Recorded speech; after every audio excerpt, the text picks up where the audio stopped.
কিরে, তুই আমায় চিনিস? তা চিনব না কেন, তুমি তো আমার বড় ভাই। চল তো একটু বাড়ির পেছনে যাই। আচ্ছা চলো। আচ্ছা ভাইয়া, তুমি আমার ওই জায়গায় হাত দিচ্ছ কেন?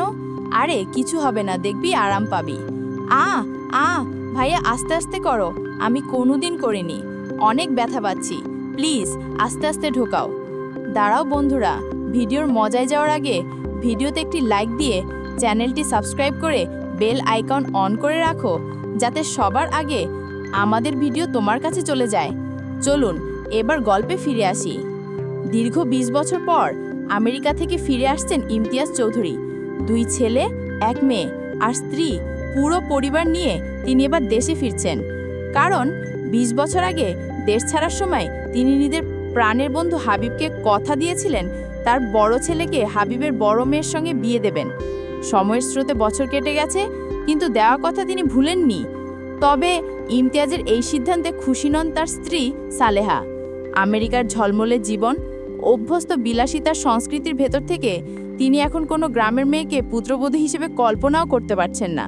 বিমানের জানালার পাশে উদাস ভঙ্গিতে বসে আছেন তিনি, মুখে গভীর অনীহা।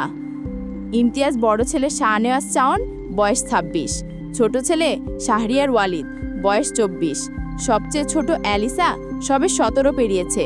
শাওন আর ওয়ালিদ পিঠে পিঠি ভাই, তাদের মধ্যে ভাইয়ের চেয়ে বন্ধুত্বই বেশি। বিমানের সিটে হেলান দিয়ে বসে ওয়ালিদ একটু উসখুস করছিল, তারপর হঠাৎ মায়ের কাঁধে মাথা রেখে রসিকতার ভঙ্গিতে বলল, মম, তোমাদের কি মাথা খারাপ হয়ে গেছে নাকি?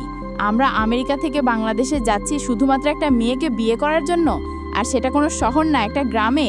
আর একটা গ্রামের মেয়ের সাথে ভাইয়ের বিয়ে হবে, সেখানে সিরিয়াসলি? পাশে বসে থাকা শাওন মৃদু হাসলো, কিন্তু কিছু বলল না।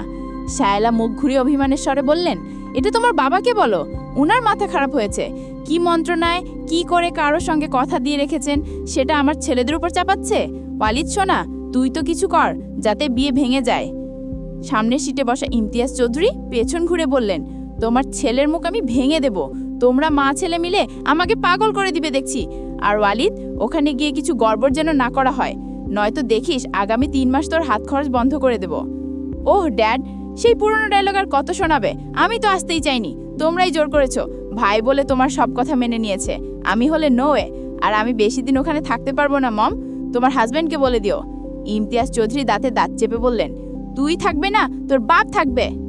হ্যাঁ, বাপ থাকলে থাকতে পারে। ওয়ালিদ অতি স্বাভাবিকভাবে গলায় ঝুলানো হেডফোন কানে ফের টেনে দিল। ইমতিয়াজ চৌধুরী আর কথা বাড়ালেন না। এই পিতৃতন্ত্র ও সন্তানীয় বিদ্রুপের মধ্যে শাওন মৃদু হাসল। ওয়ালিদ ও ইমতিয়াজের খুনসুনি সবসময় চলতেই থাকে। শাওন নীরবে একটা দীর্ঘশ্বাস ছাড়ল। শেষমেশ বিয়েটা কি তাকে করতেই হবে? অর্ধাচ্ছেদ।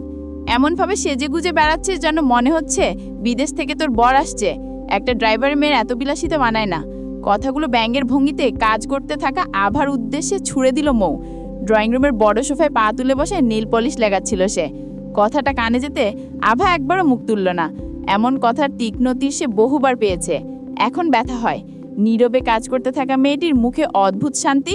এই নীরবতায় যেন মৌয়ের রাগ আরও বাড়িয়ে দেয়। সে ক্ষিপ্ত স্বরে বলল, আজকাল তুই নিজেকে এই বাড়ি মালকিন ভাবতে শুরু করেছিস নাকি? আমার কথা তোর কানে যাচ্ছে না? সকাল থেকে তালুকদার বাড়ি সরগরম, বিদেশ থেকে অতিথি আসছে, সবাই ব্যস্ত প্রস্তুতিতে। মৌয়ের সাথে শাওনের বিয়ে হবে, এই খবরটা এই বাড়িতে অনেক আগে থেকেই সবার জানা। আভার বাবা ছিলেন এই বাড়িরই ড্রাইভার, আফতাব তালুকদারের সবচেয়ে বিশ্বস্ত মানুষ। ড্রাইভার হলেও আফতাব চৌধুরীর সঙ্গে তার সম্পর্কটা ছিল বন্ধুত্বের। তাই যখন তিনি মারা গেলেন, আফতাব বাবার সব দায়িত্ব নিলেন, নিজের মেয়ের মতো করেই বড় করছেন। কিন্তু ঘরের অন্যরা আভাকে সহ্য করতে পারে না। তাদের চোখে আভা আজও কেবল ড্রাইভারের মেয়ে, একজন অনাহুত উপস্থিতি। বিশেষ করে মৌ, সে হিংসা করে আভার সৌন্দর্য এবং তার গুণগুলোকে। আভা একটা দীর্ঘশ্বাস ফেলল, তারপর নিচু স্বরে বলল, আসলে মৌ আপু, আজকে আমার কলেজে পরীক্ষা আছে, তাই সকালে একবারই রেডি হয়েছি। তুমি ভুল ভাবছো। ঠিক তখনই পাশের দিক থেকে ভেসে এলো আমেনা বেগমের কণ্ঠ, আফতাব তালুকদারের স্ত্রী। 9টা বাজতে চলল। আভা, এবার বেরিয়ে যা মা, বাকি কাজ অমলা আর করিম দেখে নেবে। মৌ, তুই বরং উপরে যা, আমি ডাকলে আসবি কেমন? ওনারা এসে পড়লেন বলে আভা মাথা নিচু করে বলল, জি চাচি আম্মা। পরীক্ষা শেষ করে তাড়াহুড়ি করে কলেজ থেকে বের হলো আভা। বাড়িতে অনেক কাজ পড়ে আছে। গ্রামের কাঁচা রাস্তা ধরে হাঁটতে হাঁটতে মনে মনে ভাবছে, যদি একদিন ওই বাড়িতে আর ফিরতে না হতো। কিন্তু শেষ পর্যন্ত ফিরতেই হয়, কারণ তার যাওয়ার আর কোথাও জায়গা নেই। জন্মের পর থেকে মা বাবাকে দেখেনি সে। মাঝে মাঝে বুকের ভিতরটা কেমন হাহাকার করে ওঠে। তার জীবনটা এতটা দুর্বিষহ না হলেও পারত। ভাবনার ভেতরেই ডুবেছিল আভা। হঠাৎ এক গাড়ির তীব্র শব্দ কানে এলো, আর আচমকা সরতে গিয়ে রাস্তার পাশে জমে থাকা কাদায় গিয়ে পড়ল সে। গাড়ি থামলো, ভেতর থেকে নেমে এলো শাওন, ওয়ালিদ, অ্যালিসা আর দিও। কাদায় মাখামাখি এক মেয়েকে দেখে চমকে গেল তারা। মুখে এত কাদা যে চেনাই যায় না। দৃশ্যটা দেখে হো হো করে হেসে উঠল ওয়ালিদ। অ্যালিসা আর দিও ঠোঁট টিপে হাসছে। হাসি নেই শুধু শাওনের মুখে। আভা রেগে ফুঁসে উঠে বলল, ননসেন্স লোক কোথাকার! একে তো আমার এই অবস্থা করেছেন, তার উপর আবার হাসছেন, লজ্জা করে না? ওয়ালিদ কিছু বলার আগেই শাওন এগিয়ে এসে বলল, আই এম সরি মিস, আসলে দোষটা আমারই। আমি গাড়ি চালাচ্ছিলাম, বুঝতে পারিনি। Please sorry. ওয়ালিদ, বিয়াদবি বন্ধ করে পানি নিয়ে আয়। ওয়ালিদ গাড়ি থেকে 5 লিটার পানির বোতল এনে আভার দিকে এগিয়ে এলো। সে অনেক কষ্টে হাসি আটকে রেখেছে, সেটা তার মুখ দেখলেই বোঝা যাচ্ছে। ওয়ালিদ বোতলটা উল্টে ধীরে ধীরে পানি ঢালতে লাগলো আভার মাথার উপর। কাদা ধুয়ে যেতেই পরিষ্কার হয়ে উঠল মুখটা। ওয়ালিদের মুখের হাসি উবে গেল। অগ্নিদীপ্ত চোখে তাকিয়ে আছে আভা, যেন চোখ দিয়ে গিলে ফেলবে তাকে। ওয়ালিদ শুকনো একটা ঢোক গিলল।